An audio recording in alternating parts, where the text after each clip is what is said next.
রাত 10টার পরে এই আমলটি করলে আপনার চেহারায় নূর বৃদ্ধি পাবে, আপনার চেহারা নূরের মতো চমকাতে থাকবে এবং আপনার রিজিকে বারাকাত আসবে, আপনার সমস্ত গুনাহগুলি আল্লাহ সুবহানাহু ওয়া তাআলা মাফ করে দিবে। এই জন্য প্রিয় ভাইয়েরা আমার, রাতে 10টার পরে আমি আপনাদেরকে আমলটি শিখাইয়ে দিচ্ছি।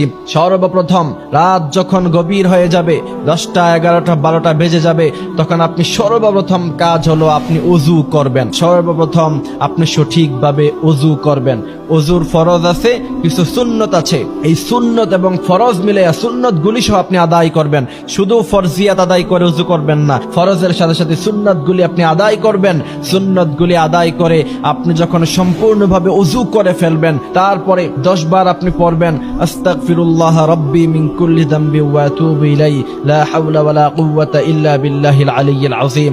আপনি যখন ইস্তেগফার পড়বেন, আপনার গুনাহগুলি যখন মাফ হয়ে যাবে, আল্লাহ সুবহানাহু ওয়া তাআলা অটোমেটিক্যালি আপনার চেহারা সুন্দর করে দিবে। সুবহানাল্লাহ পড়েন।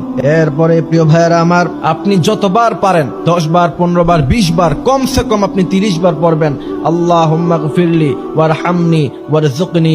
আপনি যখন এই দোয়া পড়বেন, আপনার গুনাহ মাফ হয়ে যাবে, আপনার উপরে রহমত আসবে, আপনার রিজিকে আল্লাহ সুবহানাহু ওয়া তাআলা বারাকা দিয়ে দিবে। সুবহানাল্লাহি ওয়া বিহামদিহি সুবহানাল্লাহিল আযীম।